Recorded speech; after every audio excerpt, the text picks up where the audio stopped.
दोस्तों, आपको ये बात तो पता होगी कि परशुराम जी ने शस्त्र विद्या साक्षात भगवान शिव से ग्रहण की थी। इस नाते भगवान शिव उनके गुरु हुए। जब परशुराम का शिक्षा कार्यक्रम पूरा हुआ तो उन्होंने भगवान शिव से गुरु दक्षिणा मांगने के लिए अनुरोध किया। शिव मुस्कुराते हुए बोले, वत्स, तू जा, मुझे कुछ नहीं चाहिए। लेकिन परशुराम जी ने जब बार बार भगवान शिव से गुरु दक्षिणा के लिए निवेदन किया, तब भगवान शिव को क्रोध आ गया और उन्होंने बोला, अनावश्यक बोलकर तपस्या का समय खराब किए जा रहे हो। तुम्हें पता है, मेरी इस मुंडमाला में सभी प्रकार के प्राणियों के सिर हैं, सिवाय एक शेषनाग के सिर के। वो मुंड प्राप्त होते ही ये माला पूर्ण हो जाएगी। तो अगर तुमको गुरु दक्षिणा में कुछ देना है तो जाओ, शेषनाग का शीश ले आओ। परशुराम जी ने वहीं प्रतिज्ञा की, जब तक मैं शेषनाग का सिर नहीं काट लूंगा तब तक अपने गुरु से प्राप्त विद्या का प्रयोग नहीं करूंगा।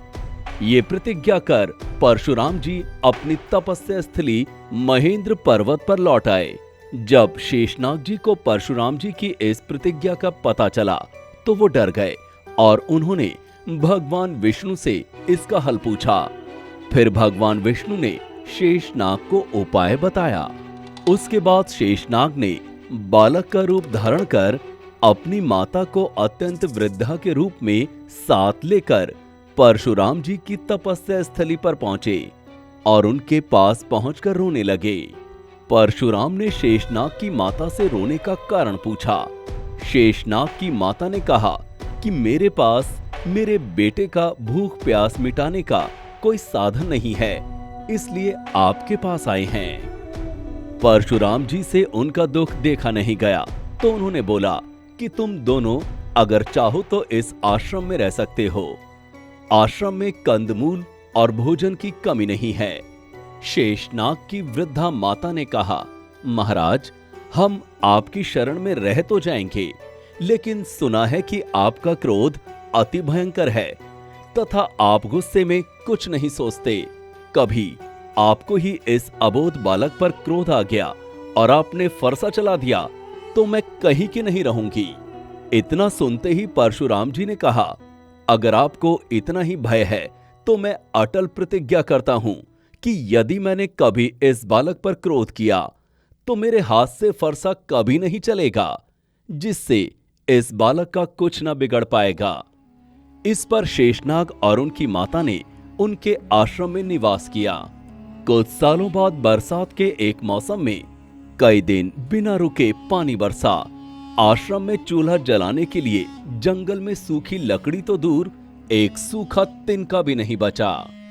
तब शेषनाग ने भगवान विष्णु की मदद से असली शिव धनुष को गायब करवा दिया और भगवान विष्णु ने शेषनाग को आगे का उपाय बताया।